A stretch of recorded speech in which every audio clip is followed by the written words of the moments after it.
Did you know that samurai secretly hid an ancient deadly secret in their swords? It's not what you think, and it could change everything you know about their legendary weapons. The samurai are often portrayed as the epitome of honor, skill, and precision. Their swords, the katana, have earned near mythical status in both history and popular culture. But what if I told you that these swords held far more than just the power of steel? Behind the legendary craftsmanship there was a hidden knowledge that only a few knew about, a secret that was passed down from master to apprentice, until it disappeared from history. Today we're uncovering the truth behind the samurai sword's most guarded mystery. You see, we've all heard the stories. The katana is sharp enough to cut through bone, it's nearly unbreakable. And it was the weapon that brought terror to Japan's enemies. But there's one aspect of these swords that's rarely talked about, the ancient secret embedded within them. It's not just about the steel, it's about what was hidden in plain sight. Over the centuries, the samurai have deliberately concealed this part of their weapons design from the world, and even historians have missed it. So, what exactly were they trying to hide, and why has this secret been locked away for so long? To truly uncover the hidden secret behind the samurai's sword, we need to look at the history of the katana itself. The sword's significance wasn't just about its ability to slice through flesh. It was about the life and spirit of the samurai it belonged to. The katana was forged with precision and care, but this wasn't just about metallurgy. It was a spiritual process, deeply rooted in ancient Japanese traditions. The first thing to understand is the steel used in the creation of the katana. Tamahagani, the steel at the heart of the katana, was made from iron sand that was heated in a traditional clay furnace called a tatara. The process of making tamahagani was both intricate and long, requiring mastery of both the forge and the spiritual side of the craft. It was believed that the creation of the steel was a sacred process, and swordsmiths took great care in how they handled the metal. The raw iron was smelted down, then folded multiple times to refine the impurities and increase the strength of the steel. The folding process was symbolic as well. Each fold was said to represent the continuous effort to perfect the sword, much like a samurai's continuous training and spiritual growth. However, the true secret lay in the way the katana was tempered. After the blade was shaped, it would go through a unique heat treatment. The blade was heated to a high temperature, then coated in clay, except for the edge.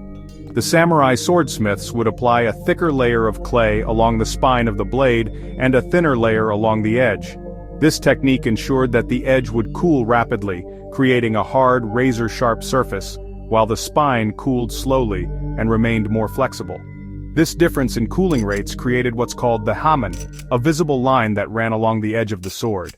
While most people focus on the hamen as a mark of beauty, its true purpose was far deeper. The difference in tempering wasn't just about creating a sharp blade, it was about creating a balance between strength and flexibility, symbolizing the duality of the samurai's life, both a fierce warrior and a person who had to stay calm, balanced, and controlled at all times. The sharpness was there for deadly precision, but the flexibility ensured that the sword could withstand the chaos of battle without breaking. This balance between toughness and adaptability was something the samurai embodied in their own way of life. But the secret goes beyond just the physical sword itself. In samurai culture, the sword was viewed as a part of the warrior's soul. In fact, it was often said that a samurai sword was an extension of their very spirit. This belief was so strong that many samurai would even name their swords, and the sword would often be passed down through generations as a family heirloom. The sword wasn't just a weapon, it was a symbol of the samurai's honor, their lineage, and their commitment to the way of the warrior, known as Bushido.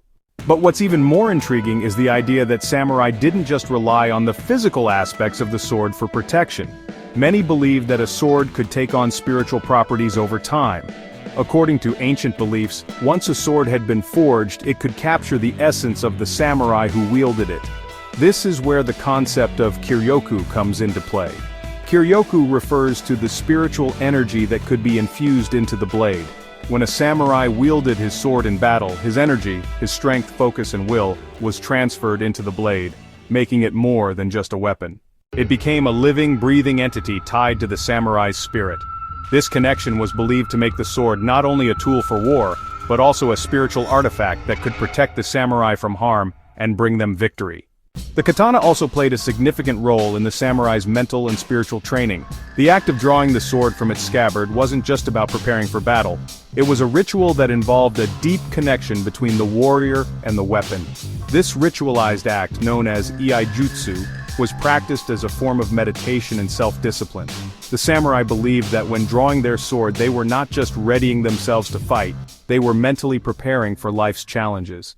The sword was an extension of their philosophy of living, constantly training their mind as much as their body. One fascinating aspect of this spiritual connection was the secret carvings and markings that some swords carried. These weren't random patterns or decoration, many of them were symbolic, and some believed they held hidden messages or protective powers.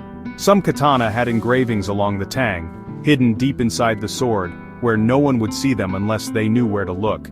These inscriptions were often passed down through generations, with each master swordsmith adding their own symbolic mark. These marks were believed to give the wielder strength, guidance, or protection in battle. Some even suggest that the engraved characters were mystical in nature, channeling the energy of the universe into the sword. In addition to these markings, samurai swords often had specific charms or amulets placed within the hilt or attached to the sword's scabbard. These were meant to protect the samurai from evil spirits or misfortune, but some also believed they could enhance the katana's sharpness or imbue it with supernatural qualities. Some of these hidden charms were so small that only the most experienced sword handlers knew of their existence. But one thing was certain, the samurai believed their sword was more than just a weapon. It was a protector, a guide, and sometimes a source of mystical power. Now imagine this. You're a samurai, standing face to face with an enemy. You grip the handle of your katana, and as you unsheath it, you feel the weight of generations of warriors behind you. But what you don't realize is that your sword holds the key to something far beyond combat. The hidden patterns in the blade weren't just for aesthetics. They were believed to ward off evil spirits, enhance strength, and even grant victory. In a culture where spirituality and the physical world were intertwined, this belief was taken to the highest level. The katana wasn't just for cutting, it was a conduit for the samurai's very soul. But what happened to this knowledge? Why has it been hidden for so long, and what does it mean for our understanding of samurai culture? The samurai's secret isn't just about the sword itself, it's about the mindset that came with wielding it. The belief that the katana could carry a spiritual force was central to the samurai code. This secret knowledge was passed down in whispers, only shared with those deemed worthy.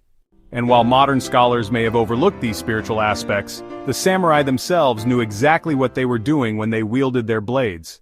The samurai weren't just warriors, they were masters of the soul and the sword. And perhaps, just maybe, their true power came from understanding that the blade was never just a weapon. It was an extension of their spirit, crafted with secrets hidden in plain sight. If you enjoy our journey, please like and subscribe to our channel. And if you like our content and want to support me, you are welcome to buy me a coffee. The link is in the description box below.